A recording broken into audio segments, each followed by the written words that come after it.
kita lihat dengan segala resources yang Indonesia punya ini, ya harusnya Indonesia tuh bisa jadi negara yang paling hebat di dunia. Gue melihat satu sisi kita butuh pengusaha banyak, tapi satu sisi menurut gue pribadi iklim yang kondusif itu juga dibutuhkan untuk menciptakan pengusaha. Menurut pandangan Bang Egy, iklim Indonesia hari ini gimana? Gini kan namanya pengusaha itu kan kita nggak bisa idealis ya. Ya, Pengusaha itu kan strategis. terbentur, akhirnya terbentuk. Gitu. Di rumah hampir berapa lama ya gua? Mungkin 3 bulan lah gua. Oh sempet juga? Oh, iya, ada fase di mana kita kayak oh iya, di rumah bengong kita aja. doang yang suka rebahan. Kalau gue sih prinsip hidup gue gini ya, hari ini ya, kalau dulu sih enggak. Segala sesuatu yang terjadi itu emang sudah seharusnya terjadi di hidup gue. Kenapa? Karena kan kita tuh boleh ngerencanain sesuatu, tapi kan ada yang ngatur nih hidup kita nih, ada maha pengatur ya. Haji Sam ini kalau saya baca dari profilnya, wah itu luar biasa. Dari from nothing to someone, kan to something gitu.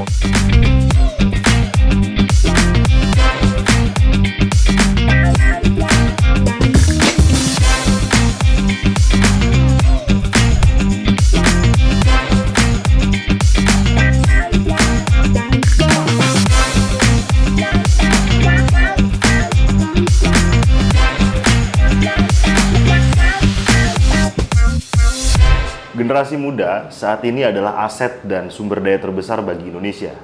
Karena generasi muda yang akan menentukan nasib dan wajah Indonesia di masa depan. Dengan beragam peran, setiap insan muda wajib memberikan kontribusi terhadap bangsa Indonesia. Tak terlepas pengusaha. Karena bisnis, ekonomi, dan politik akan selalu memiliki keterkaitan. Selain membuka lapangan pekerjaan, apa kira-kira yang membuat peran pengusaha ini menjadi sangat penting untuk kemajuan bangsa? Gua Alvan, hari ini kita akan diskusi langsung bersama Bang Radityo Egy. Sehat, Bang? Oh, sehat. Assalamualaikum, mohon maaf. Waalaikumsalam. Pasti lebaran ya tadi? Tapi lebih baik minta maaf daripada minta izin. Oh ya itu agak politis itu. Jadi kebiasaan kemana-mana gue, Bang. Iya. Sebelumnya makasih banget kita udah diizinkan main di tengah kesibukan Anytime. Bang Egy. Jadi, oh ya guys, beliau ini salah satu elit muda Indonesia. Waduh. Selain Belum lah. sehari-hari sibuk sebagai pengusaha, Abang sekarang dapat amanah Wabendum HIPMI, Bang. Wabendum HIPMI. Alhamdulillah. Terus Japnas ya? Japnas juga. Sama yang pendidikan apa tuh? Kalau di pendidikan saya jadi ketua lembaga. Lembaga Saya jadi ya? pendidikan. LPPTK ya? LPTTK itu Lembaga Perguruan Taman Taruna Kebangsaan. Ya, kalian nggak bisa bayangkan kan banyak banget orang yang diurusin tapi kita masih dapat kesempatan buat ngobrol langsung sama Bang Egy gitu. Jadi Bang, nah ini sebelum masuk ke pengusahanya ada yang menarik nih saat gue stalking bio Instagram lo gitu. Ada kalimat untuk Indonesia Emas 2045. Iya. Nah ini buat gue ya, bio itu biasanya kalau nggak mendeskripsikan figur, itu hal-hal penting yang ingin disampaikan, message. Nah, message apa sih Bang Egy yang kira-kira pengen disampaikan dengan kalimat untuk Indonesia Emas 2045? Ya kan gini loh, Indonesia ini kan 200 juta jiwa penduduknya ya. Kalau so far kita lihat kan secara ekonomi nih konteksnya nih, Indonesia ini kan lebih dititik beratkan sebagai market pasar. Yes. Semua negara-negara maju, ya bahkan mungkin negara-negara tetangga atau negara-negara yang berkembang lainnya juga Berburu. berlomba-lomba pengen masuk ke Indonesia, menjadikan Indonesia sebagai pasar. Ya. Gitu. Nah, sedangkan kita SDM punya, sumber daya alam apalagi, ya kan? Berlimpah. Kan bahasanya kalau di bisnis itu ada input, proses, output gitu ya. Kita untuk bahan inputnya ada. Yang memproses kan manusia-manusia juga gitu loh. Nah, kita lihat dengan segala resources yang Indonesia punya ini, ya harusnya Indonesia tuh bisa jadi negara yang paling hebat di dunia. Tidak kekurangan apapun. Iya dong, ya kan? Dari sisi sektor mana? Perikanan, laut kita luas. Betul. Dari sektor pertanian, kurang apa? Tanah-tanah perkebunan, belum lagi pertambangan, lain-lain hal. Nah, memang gua tuh ngelihat sebenarnya inspirasinya negara-negara maju itu pada saat ya kalau kita lagi jalan-jalan gitu ya, katakanlah misalkan ke Inggris ataupun ke Amerika ataupun ke Jepang gitu. Kalau dilihat mereka itu dari sisi sumber daya alamnya mungkin nggak sebanyak selengkap Indonesia, betul nggak bro? Betul banget. Indonesia apa sih, name it gitu loh, semua ada. Surganya dunia kok. That's it gitu loh. Nah, tapi yang kita pelajarin gitu ya, kok nih bisa negara-negara ini jadi negara maju gitu loh. Ya pasti kan dari faktor manusianya, baik dari pemerintahnya maupun dari rakyatnya kan gitu. Kan rakyatnya yang dikelola kan. Gitu. Nah, kenapa kita mengusung Indonesia Emas 2045 itu? Ya pertama itu kan 100 tahun lah Indonesia. 1 abad Indonesia. Iya, 1 abad Indonesia gitu. Ya kita berharap di 1 abad Indonesia nanti ya itu visi besar kita, Indonesia bisa menjadi negara maju gitu. Nah, yang kedua, karena tadi ceritanya dari negara-negara maju itu titik beratnya di SDM, makanya saya memilih jalur pendidikan. Hari ini pendidikan. Jalur pendidikan, tapi bukan sebagai pendidik saja, tapi sebagai pengusahanya juga. Jadi core bisnis saya itu sekarang bisnisnya ya di ruang lingkup pendidikan. Gitu. Sebenarnya hal lainnya itu adalah gini loh, banyak teman-teman pengusaha itu yang tidak tertarik di bisnis pendidikan. Kenapa? Karena bisnis pendidikan dianggap sebagai bisnis sosial. Oh iya, betul. Iya kan? Iya. Tapi setelah gue jalanin, enggak juga kok. Cuan juga ya? Kalau kita kelola, ternyata profitnya, ya alhamdulillah. Tapi sebelum itu izin bang, memang ya gue beberapa kali dengar cerita lo gitu ya. Maksudnya memang apa sih akhirnya membuat lo shifting ke pendidikan gitu loh? Jadi momen apa gitu? Kalau setahu gue, abang kan fokus di konstruksi ya kalau nggak salah ya. Awalnya bukan konstruksi, developer. Oh developer ya? Developer iya benar. Developer perumahan. Jadi dulu kan waktu kita lulus kuliah itu ya, yang lain teman-teman gue pada pengen masuk di perusahaan A, perusahaan B, institusi A, institusi B, rata-rata yang jadi ada yang ASN lah, ada yang pengen masuk di multinational company gitu ya. Nah karena orang tua gue, khususnya ibu gue itu seorang pengusaha, ya kan, di bidang, waktu itu di bidang furniture dia.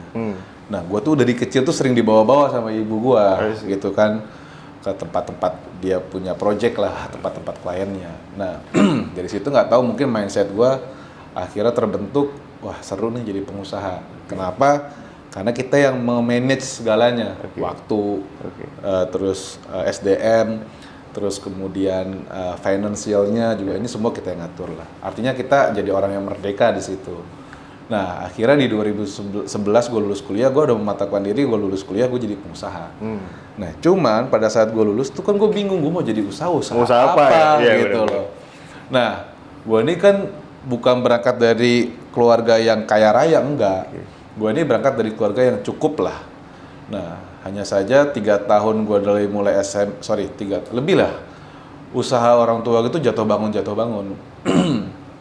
Kenapa? Mungkin nyokap gue itu bukan pengusaha yang diwariskan oleh orang tuanya. Dia juga sama, memulai usahanya sendiri. Dengan segala keterbatasannya gitu. Jadi mungkin tidak punya mentor juga di situ kan. Betul. Nah kenapa gue memilih developer? Karena pada saat itu usaha nyokap gue itu lagi turbulence lah, lagi down.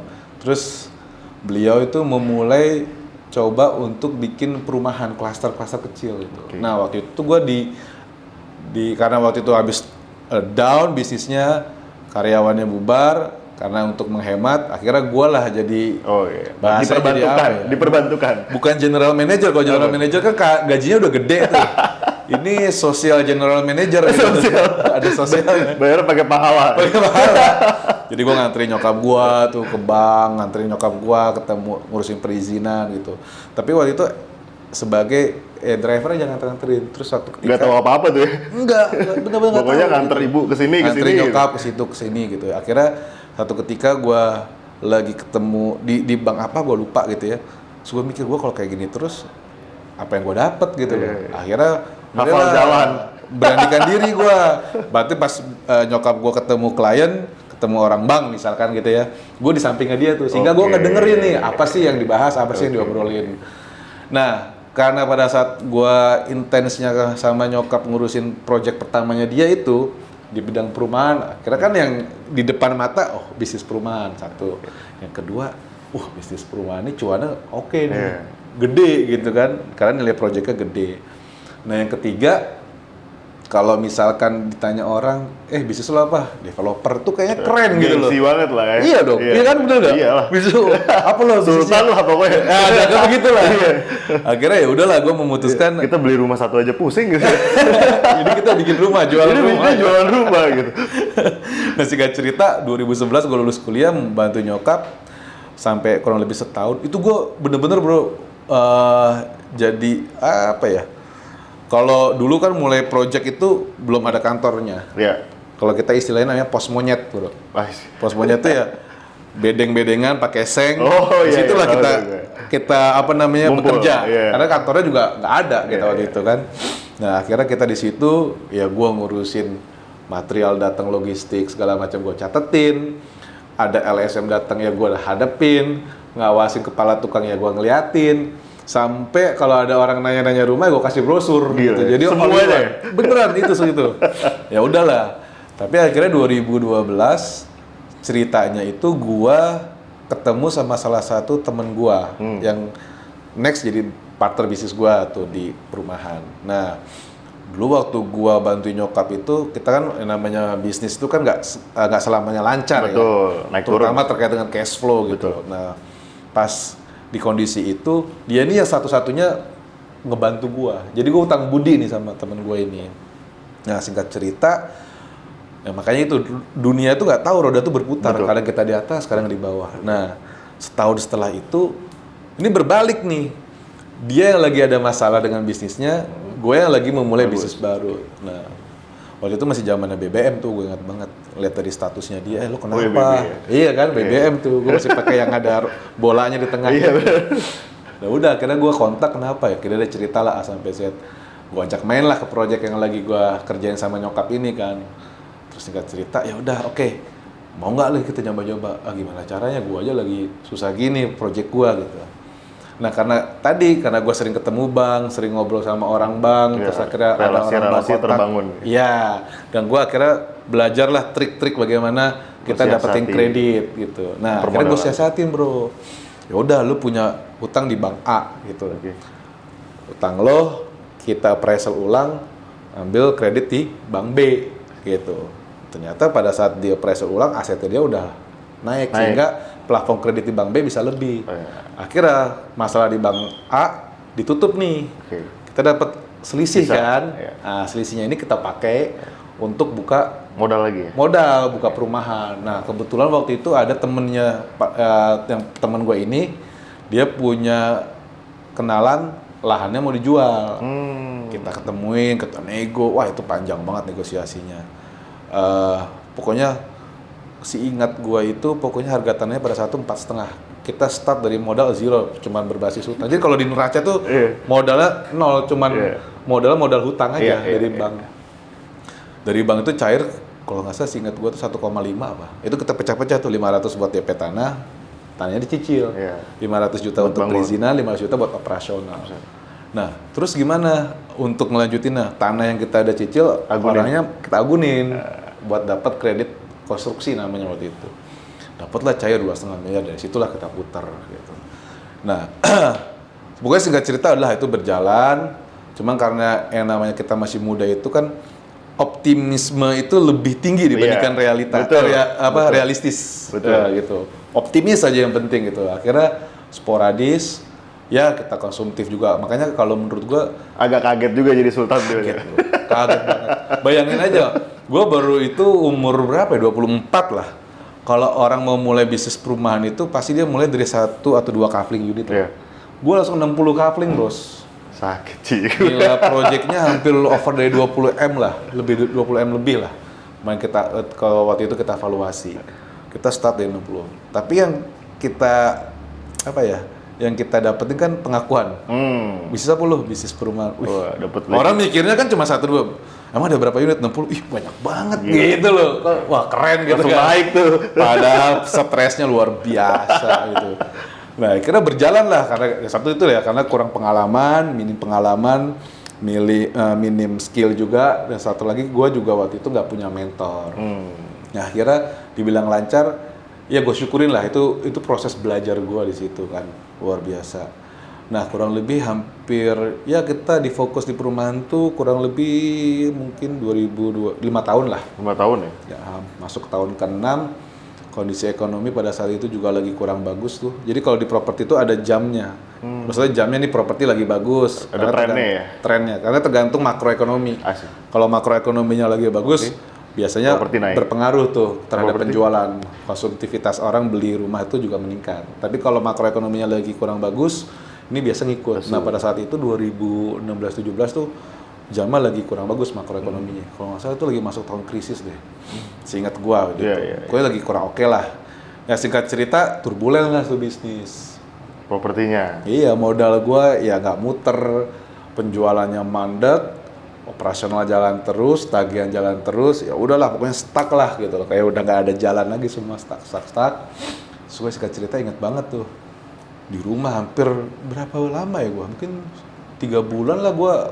Oh sempet juga? Iya, ada fase di mana kita kayak oh iya, di rumah bengong kita aja. doang yang suka rebahan. Gue tuh kan orangnya kan gengsi ya. Gengsi itu maksudnya gue tuh nggak bisa minta gitu. Paling kalau kita jualan nawarin, kalau orang nggak mau ya oke, berarti nggak cocok nih sama orang ini, cari lagi. Nah gue mungkin nggak bisa gue minta tolong sama orang, jadi gue telan aja tuh. Nah singkat cerita, dari situ banyak lah gue dapat pelajaran hikmah ya, kontemplasi lah di situ. Nah singkat cerita karena mungkin bini gue enak juga kali ngeliat gue, kok ini orang nggak berangkat ke proyek atau nggak kerja gitu. Akhirnya cerita lah. Nah bini gue itu kan punya sekolahan. Oh istri yang duluan mulai. Dulu istri itu pendidik memang. Siap. Dia tuh suka sama anak kecil, dia punya kindergarten pada saat itu ya. Ini yang sekarang ini ada di kita lihat sini. Nah singkat cerita ya udah deh kamu bantu aku juga, karena tadinya kan dia sama kakaknya megang manajemennya, dia megang kurikulum akademiknya. Kakaknya fokus ke bisnisnya dia agak kewalahan tuh. Akhirnya udahlah gue megang manajemennya tuh. Nah awalnya gengsi juga bos, biasa megang proyek miliaran properti gitu. Ini gue itu cuman dapat insentif tuh gaji bulan paling berapa sih, 5-10 juta tuh gitu gue. Wah, tapi gue pikir ya udahlah mungkin ini jalan Tuhan ya. Jadi pada saat itu tuh gue kayak dari fase yang nolak, berontak, tapi akhirnya nyerah juga, nerima, ya udahlah jalanin gitu. Ya, akhirnya udah gue jalanin tuh di bisnis pendidikan itu. Nah singkat cerita lama-lama kok gue kayak kok seru ya, bukan seru ya, kok gue happy ya dibandingkan waktu gue ngejalanin bisnis di bidang perumahan. Nggak tahu gue happy gitu ya. Ya udahlah gue jalanin, gue tekunin terus segala macam, gue ikutin aja nih mau kemana sih alurnya.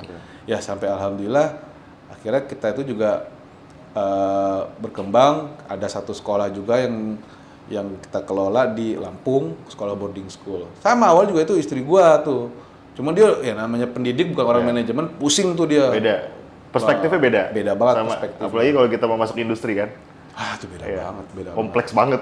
Jadi gua tuh sampai stres banget dia bilang pasti. Ya, cuma udah cerita akhirnya gua jalanin lah itulah perjalanan itu. Nah, sampai singkat cerita nggak kerasa tuh waktu setahun, 2 tahun ngejalanin, tapi gue ngerasa happy.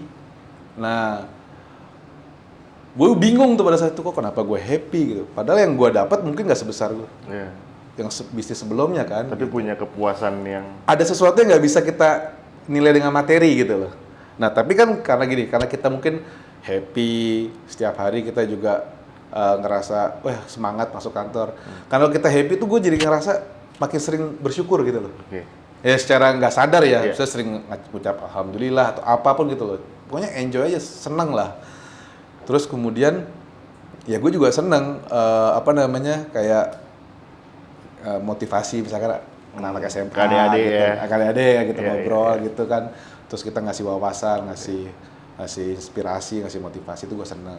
Nah udah, singkat cerita itu berjalan lah sampai hari ini. Nah, yang lucu itu kurang lebih mungkin sekitar setahun yang lalu lah. Nah, karena kita udah set up, akhirnya bisnisnya gue kembangkan. Akhirnya gue sekarang juga mengembangkan di lembaga persiapan studi untuk ke Jerman, ke luar negeri, kita juga punya. Terus kemudian ada juga yang untuk persiapan studi di dalam negeri. Kan karyawan gue, tim gue bertambah.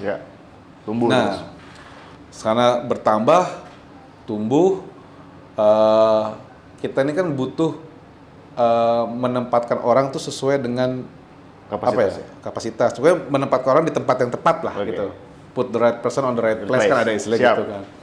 Nah, cuma kan kita dalam menempatkan orang itu kan apa ya gue bilang alatnya atau indikatornya. Akhirnya waktu itu kita nemuin tuh satu metode dan rekanan juga. Akhirnya gue dicek namanya talent, ngecek talenta. Oke. Pas dicek talenta gitu gue ketawa. Oh ternyata memang gue itu bukan orang lapangan, gue tuh orang strategik. Hasil observasi abang. That's it. Hasil observasi gue tuh gue orang orang strategik. Paling kuatnya tuh gue strategik. Jadi gue kalau kekuatan gue tuh dari dari sisi berpikir, kreativitas, manajerial gitu. Pokoknya behind the desk lah. Oke. Kalau di lapangan itu gue kayak itu. Jadi kalau gue tetap melakukan itu bisa sih, bukan nggak bisa, tapi gue bakal exhausted banget, capek banget. Nggak gitu. akan optimal. Exactly, itu dia. Yang berikut lagi gue combine tuh. Jadi gue pas lagi fase up and down, galau-galau gitu, gue tuh pernah ngecek ke Feng Shui, bro. Wah lucu deh itu. Udah saking bingung gue mesti ngapain gitu ya. Gue cek ke Feng Shui, dicek tanggal lahir gue lah segala macam gitu. Jadi di situ ada hitung-hitungan matematik, ada hitungan angkanya. Jadi gue itu hokinya gua yang cocok dengan gua berdasarkan angka kelahiran segala macam itu ya. Jadi dua unsur bisnis. Bisnis api sama bisnis air. Oh, suka tanya sama itunya fasilitatornya itu, kalau api itu apa contoh bisnisnya? Api itu ya kayak misalnya restoran, terus lo jadi lawyer, terus jasa ya. Bukan jasa juga, pokoknya yang berhubungan dengan adrenalin, di politik, segala macam apa gitu lah. Kalau di bisnis nyatanya kayak restoran lah, pokoknya bahasanya gitu. Nah kalau air tuh apa? Berhubungan dengan kreativitas, pendidikan. Oh, ngeklop nih gue bilang. Bisa nyambung semua ya? Iya, dan gue bilang, oh pantesan gue kok di pendidikan happy gitu ya. Nah ditambah lagi ada talenta itu. Ya udah, setelah gue dapat data itu, akhirnya gue makin memantapkan diri kan. Udahlah gue fokus aja di pendidikan.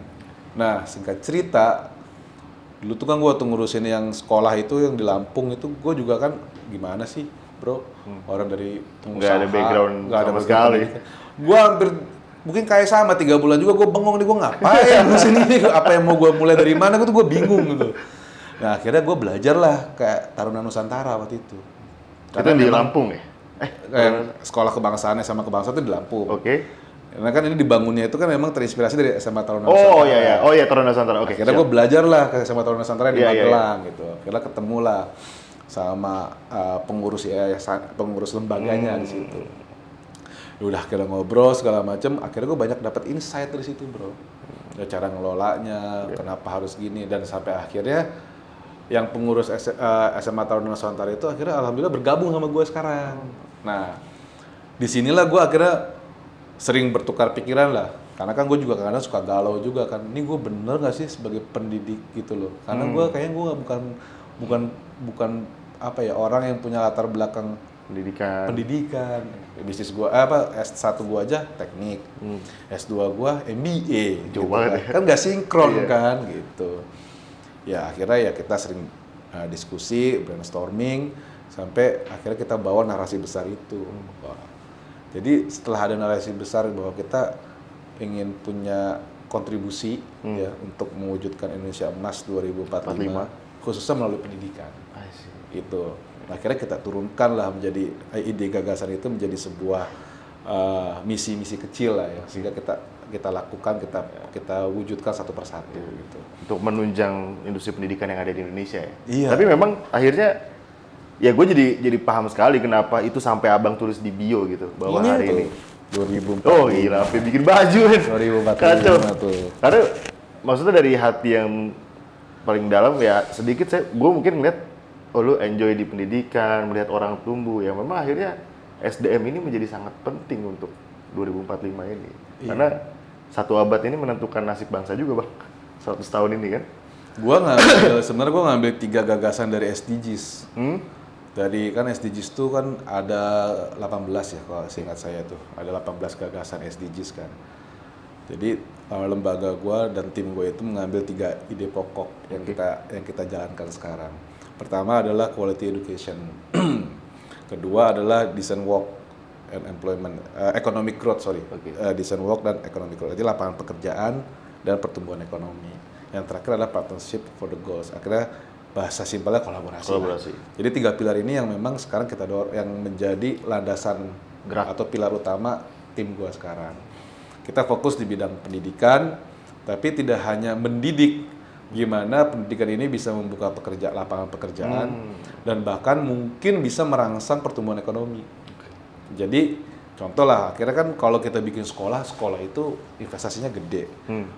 Kalau dari kacamata pengusaha balik modalnya lama. Infrastruktur dan lain-lain. Padahal untuk menunjang Indonesia Emas 2045 itu salah satu input yang paling dibutuhin adalah SDM. Betul.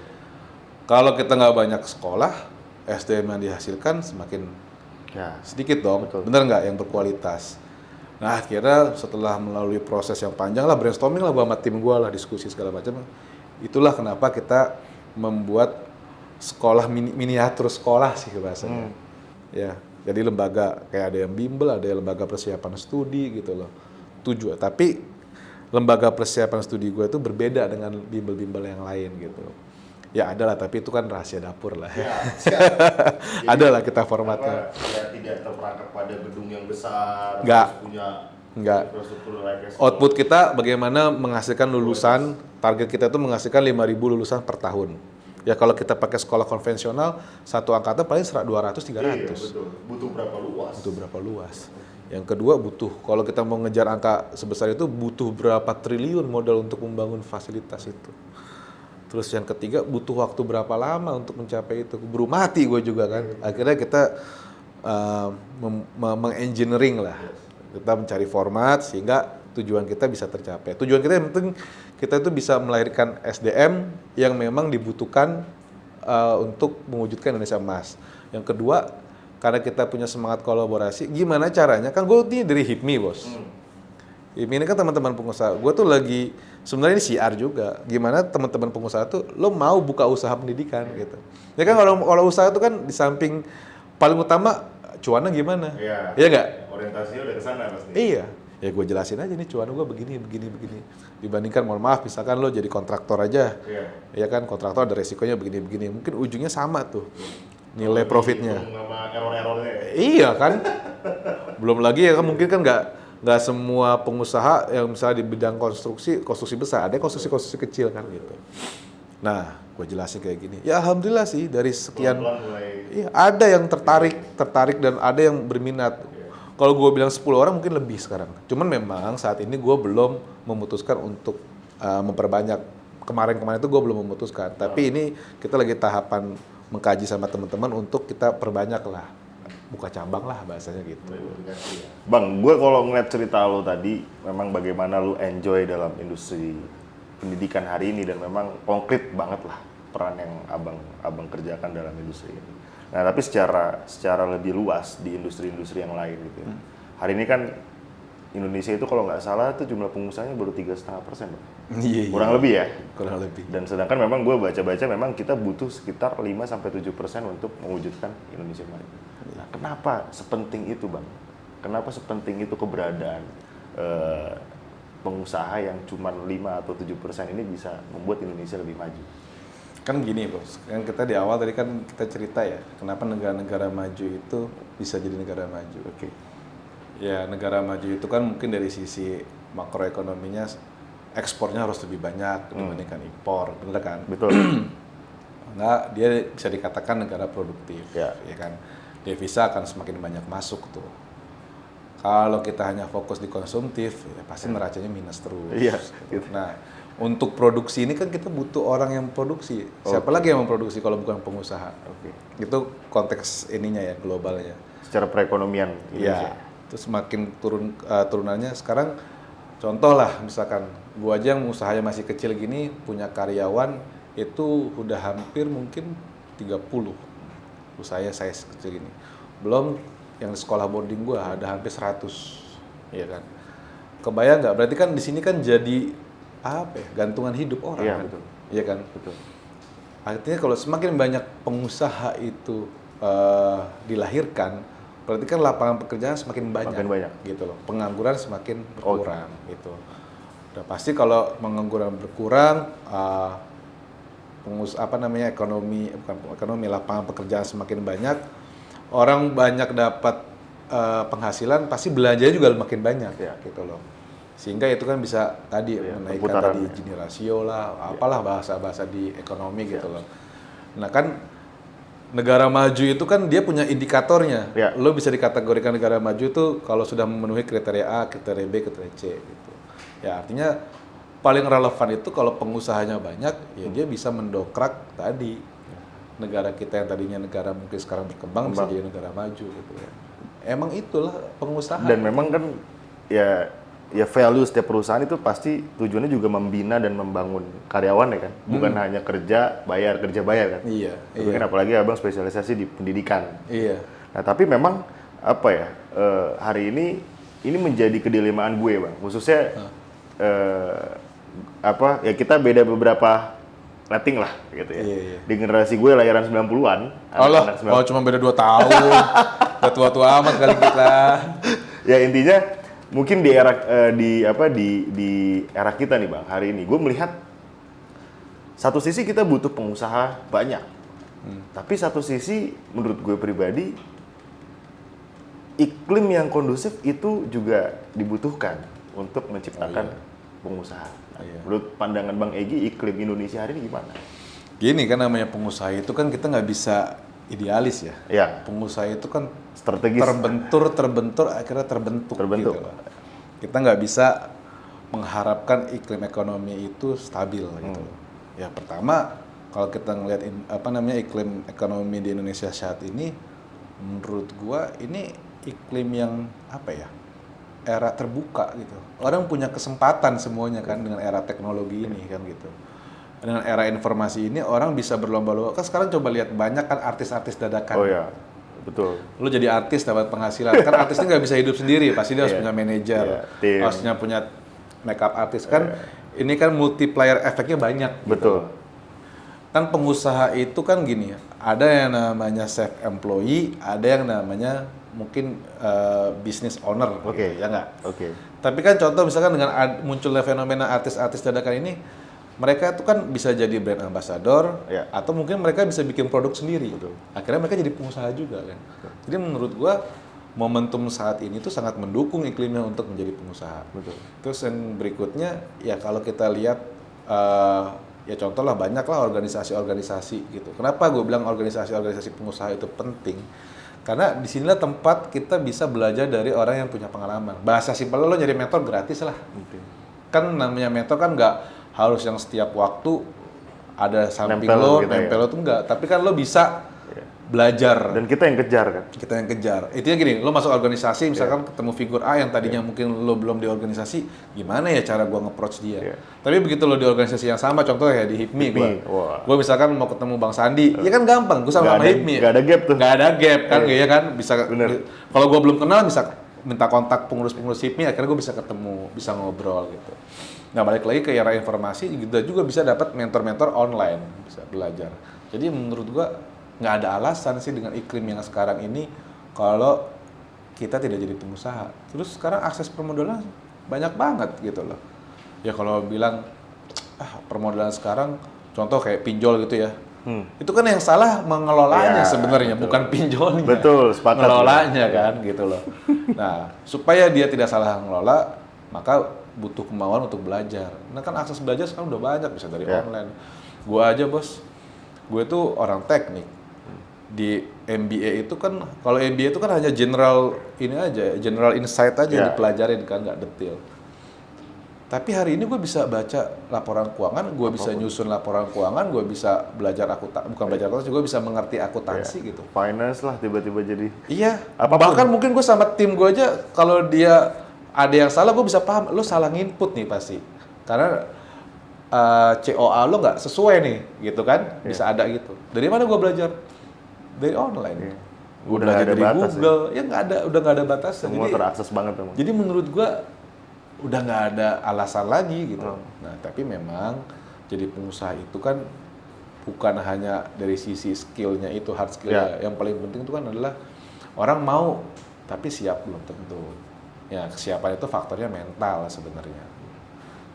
Jadi pengusaha itu nggak langsung sukses, bos. Memang ya itu tadi ya. Ini gue menarik nih bang. Memang kalau secara iklim terlihat kondusif, sudah lebih kondusif dibandingkan. Tapi menurut gue gini, gue melihat akhirnya, apalagi kalau melihatnya dengan teknologi.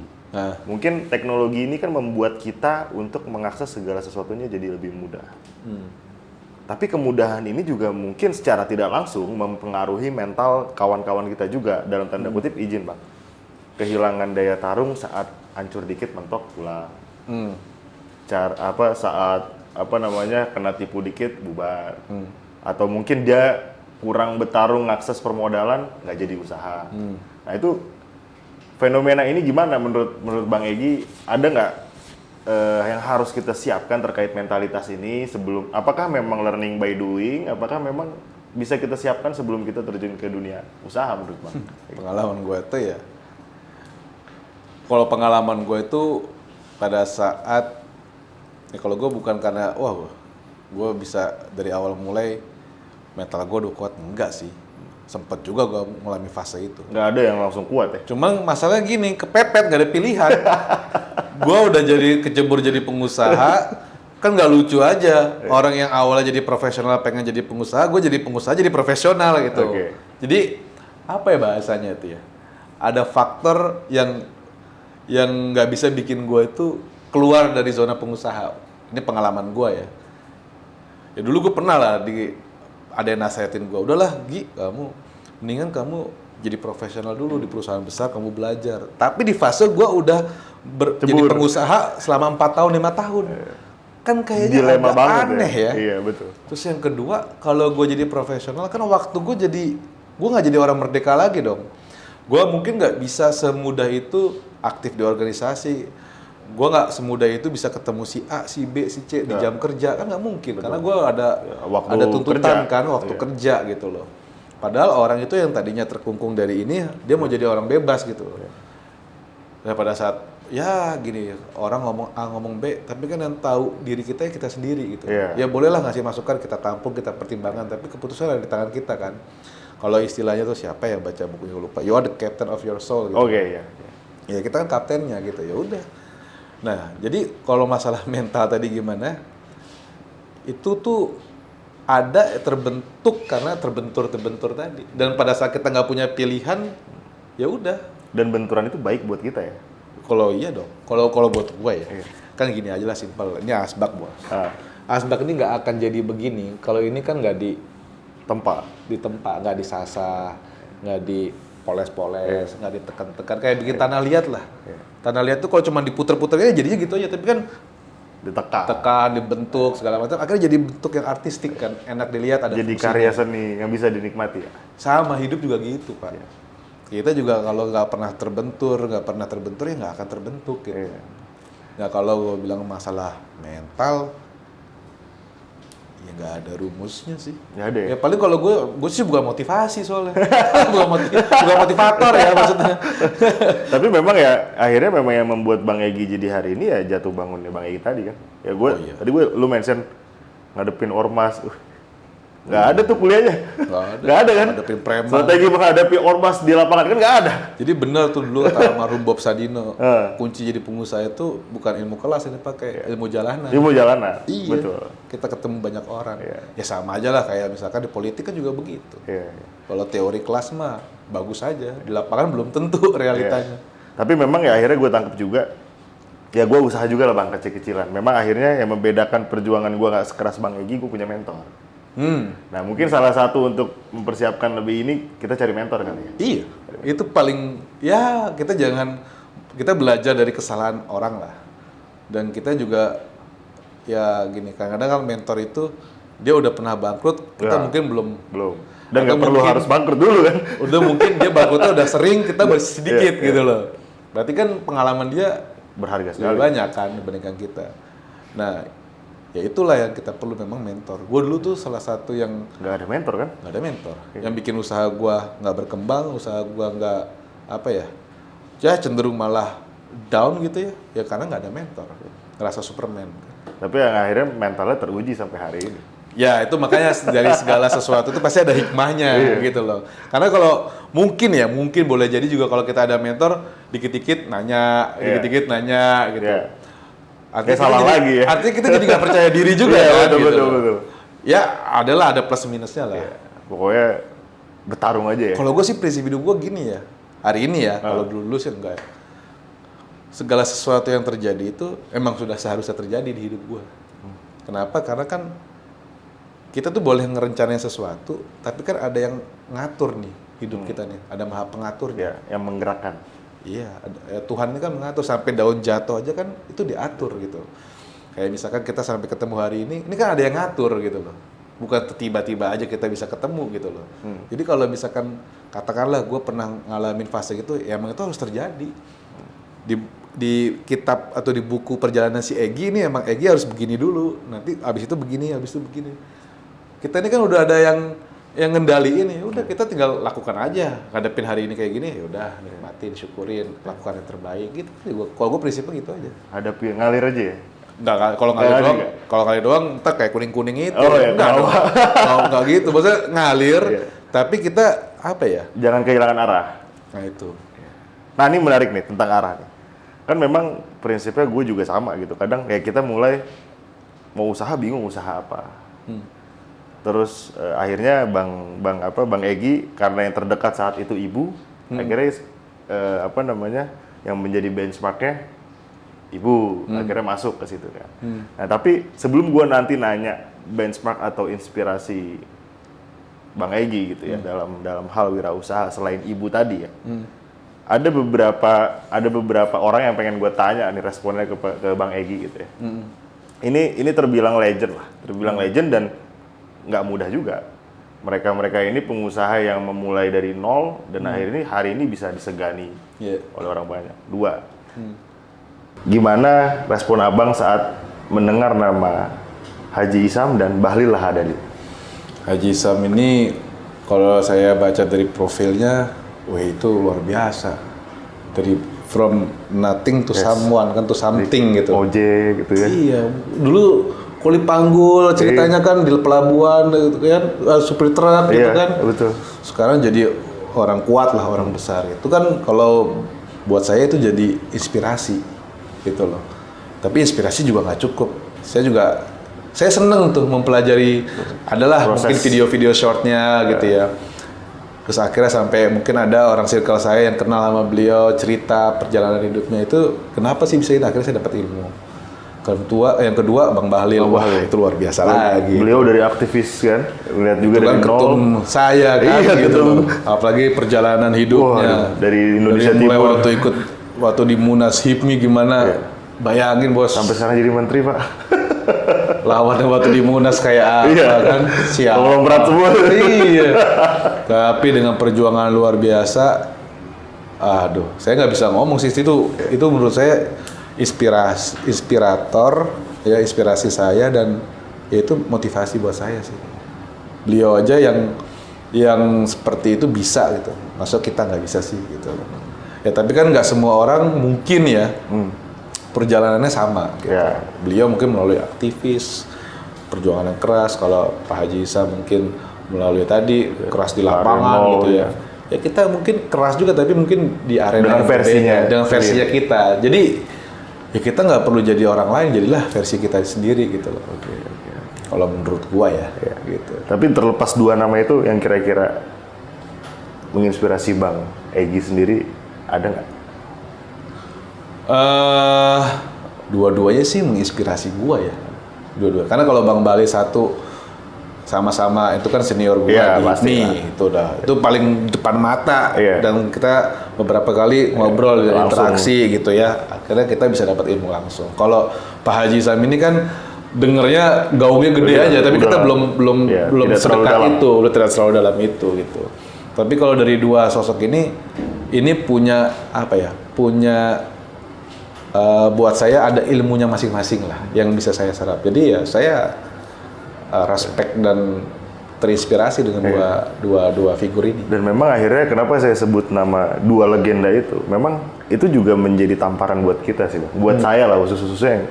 Kita ini mulai nggak 0-0 banget kok. Maksudnya kan tadi dengan sedikit privilege ya nggak sampai harus ngojek dulu, bawa truk dulu, tapi kenapa kok lebih gampang nyerah? Nah, akhirnya saya mention itu, ya kita ternyata sepakat mengagumi dua petarung ini bisa menjadi pengusaha besar hari ini gitu ya. Betul. Tadi gila banget ya, ini gue nggak tahu udah diplototin dari tadi. Udah kelamaan ya. Sorry, kasih kan gue lupa ada kamera. Jadi guys, ini berkah banget lah. Kita selain dari aspek pengusaha, wirausaha dan dampak untuk bangsa, dapat pesan syiar juga tadi. Bang Egy ini diam-diam ulama juga sepertinya. karena saat abang melihat ada hal yang tidak dibayar, tidak bisa dibeli oleh materi, itu yang membuat nilai abang, menurut saya abang, warna Bang Egy sekarang kayak gini gitu. Ya akhirnya memang wajar passion abang di pendidikan hari ini dan menikmati ini gitu. Karena saya melihat juga kalau sampai nanti Indonesia di 2045 berhasil jadi Indonesia emas, salah satu yang berperan penting ya Amin. Bang Egy. Tepuk tangan dulu. Amin. Keren. Udah cocok jadi host loh. Tapi kan gue juga nggak bisa sendiri. Oh iya, siap. Harus kolaborasi. Ya. Gitu. Itu lanjutannya. Jadi abang jangan sendirian, kalau butuh apa-apa call saya. Dengan senang hati. Karena memang saya meyakini juga industri yang nggak akan mati insya Allah pendidikan, Bang. Karena semua orang pasti, apalagi COVID kemarin ya. Yes. Kan kita melihat saat yang lain tumbang, pariwisata, produksi dan lain-lain, tapi pendidikan online masih jalan kan? Iya. Orang tetap butuh belajar kan? Pendidikan tuh bisnis yang cenderung stabil karena itu needs kan, gitu. Nah, cuman ya tadi mungkin menurut gue ya, kacamata gue, majority orang begitu ngelihat bisnis pendidikan, framingnya itu langsung ke sekolah. Terus ya, sekolah. Ya. Nah, sekolah itu bisnis yang mungkin butuh modal gede, terus lebih dominan adalah sosial. Padahal bisnis pendidikan tuh banyak kayak training, kayak apa lagi ya? Mungkin bikin konten-konten, ya kan, konten-konten yang edukatif gitu. Kan gue juga banyak belajar sebenarnya dari YouTube gitu. Upgrading skill kita kan. Iya, terus kita ngobrol sama orang. Gue jarang lah ikut-ikut pelatihan gitu. Gue lebih banyak ngobrol, diskusi, terus ketemu di sini gitu. Terus kemudian pengusahanya yang paling penting satu lagi, action. Jadi jangan cuma lo belajar doang, dikumpulin, dicatat gitu, terus dibayangkan, enggak. Yang paling penting itu action, karena dari action itu kita bisa nyoba tadi, kebentur tadi kan. Oh ini di lapangan yang nggak cocok ini, sehingga kalau nggak cocok apa solusinya. Kan ini proses ini kan agile bro. Nggak sama kayak misalkan gue ngurusin bisnis pendidikan. Mungkin di pendidikan aja ada yang beda. Ngurusin gue kan ada dua nih, lembaga yang formal sama yang informal pendidikannya. Ini dua karakteristiknya udah berbeda. Ngelolanya beda, ngeresponnya kalau setiap ada problem juga beda gitu. Totally beda. Apalagi yang berbeda bidang gitu. Jauh beda pasti. lagi. Satu bidang aja nggak sama gitu. Iya. Oke, ini masih banyak banget sebenarnya Bang yang pengen gue tanyakan. Cuman memang Pak Produser sudah melihat saya terus. Apa karena kalian lembur saya bingung ya? Udah terlalu malam. Jadi mungkin sekali lagi gue ngucapin terima kasih banyak Bang untuk sama-sama waktunya, ilmunya. Gue juga thank you banget udah diundang. Dan ini sebagai closing statement. Nah, kira-kira Bang Egy apa harapannya untuk generasi muda, untuk para pengusaha muda agar bisa lebih semangat lagi untuk mewujudkan Indonesia 2045? Oke, apa ya? Kalau gua mungkin singkat aja. Khususnya ini mau tahun politik nih Bang. Iya. Ini mau tahun politik. Ini terkait dengan tahun politik juga begini. Kita tuh generasi muda ya, menurut gua kita harus punya jati diri sendiri. Harus jadi versinya kita sendiri. Kita harus mencatatkan sejarah kita sendiri. Ya oke lah, sekarang euforia lagi tahun politik. Tapi kan nggak semua orang itu punya passion di politik, iya kan? Ada yang mungkin passionnya di seni, ada yang passionnya mungkin di bisnis, ada yang mungkin passionnya ya jadi politisi atau segala macam. Jadi menurut gue ya kalau kita punya versi diri kita sendiri, kita nggak mudah tuh ke bawah arus. Karena belum tentu arus yang kita ikuti itu sesuai dengan talenta, sesuai dengan kapasitas kita. Jadi kalau gue closing statement, just be yourself. Just be yourself. Itu aja. Karena memang kenapa tadi gue senggol tahun politiknya, karena bagaimanapun ya mohon maaf gitu ya, belajar dari yang sebelum-sebelumnya kan ada yang karena beda pilihan bisnisnya nggak lanjut lagi. Bener nggak? Padahal kan nggak ngaruh banget gitu ya. Ada lebih pikir ya, yang berantem di atas, ya di bawah doang, di atas mah salam-salaman. Makanya itu apa namanya pesan Bang Egy, just be yourself. Mudah-mudahan kita lebih bijak ya. Iya dong. Lebih bijak untuk melihat nanti tahun politik yang semakin dekat, dan dalam konteks membangun Indonesia, pengusaha harus tetap kompak. Harus, benar. Oke, sekali lagi terima kasih banyak Bang Egy atas waktunya. Alhamdulillah. Teman-teman semua juga yang udah bareng sama kita terus. Semoga hal-hal yang kita sampaikan hari ini bisa memberikan manfaat untuk kita semua di sini dan juga teman-teman semua dimanapun berada. Saya Alvan, izin pamit. Assalamualaikum warahmatullahi wabarakatuh. Waalaikumsalam warahmatullahi wabarakatuh.